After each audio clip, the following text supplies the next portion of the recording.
샬롬. 6월 26일 이슬기도 오신 여러분 환영합니다. 우리 암송하고 시작하겠습니다. 갓난아기들 같이 순전하고 신령한 젖을 사모하라. 이는 그로 말미암아 너희로 구원에 이르도록 자라게 하려 함이라. 한 번 더 하겠습니다. 갓난아기들 같이 순전하고 신령한 젖을 사모하라. 이는 그로 말미암아 너희로 구원에 이르도록 자라게 하려 함이라. 베드로전서 2장 2절 말씀. 아멘. 오늘 우리가 살펴볼 말씀은요. 신명기 31장, 시편 119편 97에서 120절, 이사야 58장, 그리고 마태복음 6장입니다. 네 본문을 실천이라는 관점에서 함께 살펴보도록 하겠습니다. 모세는 자신의 죽음을 앞두고 하나님의 율법을 기록하여 후세에 전하고자 했습니다. 이는 하나님의 말씀이 나에게 그냥 개인적인 경험으로만 끝나는 것이 아니고 지속적으로 전승되고 실천되어야 한다라는 것을 보여주는 거예요. 여호수아로의 지도력 전환 과정에서도 하나님의 뜻은 유실되거나 변함없이 계속 실천되어야만 했습니다. 7년마다 율법을 낭독하라는 명령은 하나님의 말씀이 그런 이례적으로 나 배웠어, 이거 이수했어, 이런 이례적 학습이 아니라 지속적인 실천, 갱신의 대상인 것을 강조하죠. 오늘날 우리도 하나님의 말씀을 단순히 듣는 것, 나 오늘 설교 들었어, 이게 듣는 것에서 그치는 것이 아니라 삶의 현장에서 지속적으로 실천하는 신앙을 추구해야만 합니다. 이어서 시편으로 넘어갑니다. 시편 기자는 하나님의 말씀에 대한 깊은 사랑과 묵상을 통해 참된 실천의 길을 발견했습니다. 말씀을 사랑하는 마음이 있을 때 자연스럽게 그 말씀을 실천하고 싶은 열망이 생깁니다. 또한 말씀에 대한 깊은 이해와 지혜가 있어야 상황에 맞는 적절한 실천도 가능해집니다. 하나님을 경외하는 마음은 모든 실천의 기초가 됩니다. 두려움이 아닌 경외심으로 하나님께 나아갈 때 우리의 실천은 형식이 아닌 진정성을 담게 되는 것이죠. 현대를 살아가는 성도들도 말씀 묵상을 통해 하나님의 뜻을 분별하고 실천하는 지혜를 구해야 합니다. 이사야입니다. 하나님께서는 형식적인 금식보다 정의롭고 자비로운 실천을 더 원하신다고 말씀을 하셨죠. 참된 금식은 억압받는 자를 자유케 하고 굶주린 자를 먹이며 헐벗은 자를 입히는 것입니다. 이는 개인의 경건함이 사회적 책임과 분리될 수 없다는 것을 보여주는데요. 하나님이 기뻐하시는 실천은 반드시 하나님의 응답을 가져오게 되어 있어요. 빛이 새벽같이 비치고 또 상처가 빨리 나으며 하나님께서 응답하시고 도우신다는 약속이 주어집니다. 오늘날 교회와 성도들도 예배당 안에서의 신앙생활과 세상에서의 사회적 실천이 하나로 연결되어야 함을 깨달아야만 하겠습니다.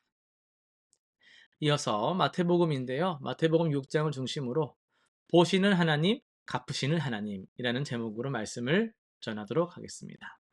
어느 날 한 아이가 엄마에게 이렇게 물었습니다. 엄마, 왜 착한 일을 해야 돼요? 엄마는 좀 당황했지만 잠시 생각하더니 이렇게 답을 했어요. 그래야 그것을 보고 다른 사람들이 너를 착한 아이라고 생각을 하니까 이렇게 말을 했는데요. 그런데 애가 다시 한번 묻었습니다. 그럼 아무도 보지 않는 곳에서는 착한 일을 안 해도 되겠네요? 라고 답을 했다라는 거예요. 음, 여러분 어떻게 생각하세요? 이 질문, 이 답변은 우리가 비슷하게 한 번쯤 마음속으로 던져본 질문일 겁니다. 과연 아무도 보지 않는 곳에서도 선을 행해야 할까요? 오늘 우리가 살펴볼 마태복음 6장은 바로 이 질문에 대한 예수님의 답변을 담고 있습니다. 예수님 당시 종교 지도자들은 구제와 기도와 금식을 매우 매우 열심히 했어요. 그런데 문제가 있었습니다. 그들은 이것을 사람에게 보이기 위해서 이런 것들을 다 했다라는 거게 그게 문제거든요. 구제할 때는 나팔을 불어서 사람들의 시선을 모았고 막 그 기부 클럽 같은 거 있잖아요. 막 그런 거 하고 기도할 때는 사람들이 많이 다니는 회당과 길 모퉁이에서 "오 하나님이여" 하면서 막 기도하고 금식할 때는 얼굴을 막 누가 봐도 뭐 금식하냐. "아이고 또 대단하시다." 막 이런 말 들으려고 막 자신들을 막 어필하는 그런 행위들을 많이 잔뜩 했거든요. 그러니까 이들의 실천은 실천이 없는 게 아닌데 이들의 실천에는 또 다른 목적이 있었습니다. 그것은 사람들로부터 "야 신앙 좋아요. 존경스러워요. 어떻게 그렇게 믿음이 좋아요." 이렇게 인정받는 거였어요. 실제로 그들은 원하는 것을 얻었습니다. 사람들은 그런 사람들 보면서 "야 나는 저렇게 못해. 저분 대단한 분이야." 하고 막 칭찬을 했어요. 하지만 예수님은 그거 보고 어떻게 말씀하셨습니까? "자기 상을 이미 받았다."라고 말씀하셨어요. 예수님께서 제시하신 대안은 놀라웠습니다. "너는 구제할 때에 오른손이 하는 것을 왼손이 모르게 하여 내 구제함을 은밀하게 하라." 어떻게 그럴 수가 있어요? 그만큼 은밀하게 하라는 거예요. "너는 기도할 때 네 골방에 들어가." 와 모퉁이에 사람들 다 보는 데서 막 기도하고 있는 사람한테 "너는 기도할 때 네 골방 아무도 못 보는 골방에 들어가서 문을 닫고 은밀한 중에 그곳에 계신 내 아버지께 기도하라." 너는 금식할 때에 내 머리에 기름을 바르고 얼굴을 씻어. 그러니까 단장하고 옷도 정상적으로 좀 입고 예쁘게 하고 멋지게 해 가지고 사람들이 금식하는 줄 모를 정도로 단장해 가지고 "오직 하나님 앞에서만 그 간절함을 보이게 하라."라고 말씀하셨어요. 여러분 이 말씀의 핵심은요. 은밀함입니다. 은밀함. 더 중요한 것은요. 그 이유거든요. "은밀한 중에 보시는 너의 아버지가 갚으시리라." 하나님은 은밀한 곳에서도 보고 계시며 그런 실천에 대해 반드시 갚아주신다는 것입니다. 여기서 우리가 놓치지 말아야 할 중요한 진리가 있습니다.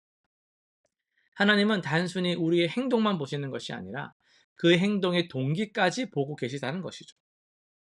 사람들은 겉으로 드러나는 행동만 볼 수 있죠. 그러나 하나님은 마음의 깊은 곳까지 다 감찰하십니다. 그래서 같은 구제라도 같은 기도라도 같은 금식이라도 그 동기에 따라 하나님 앞에서의 가치가 완전하게 달라질 수 있는 거예요.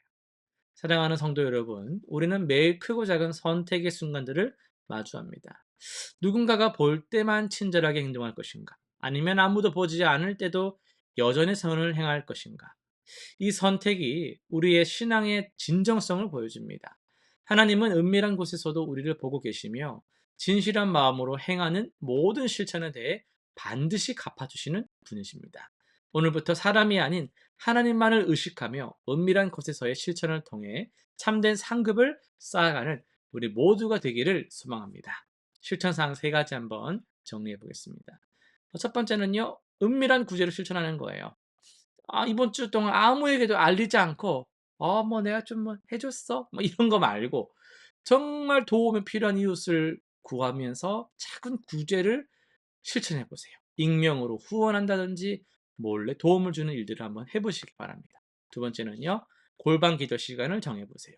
매일 정해진 시간에 혼자만의 기도 시간을 갖겠다고 결단하시고 그 시간만큼은 하나님과 단둘이만 있는 시간으로 지켜보시길 바랍니다. 세 번째는요. 중요한 건데요. 동기를 점검해 보세요.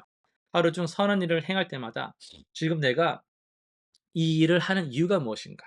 사람들이 보고 있어서 좋은 사람 인정받고 싶어서 이런 것들을 다 물어보면서 순수한 마음으로 하나님만 바라보는 그 실천을 계속 늘려가시면 좋겠습니다.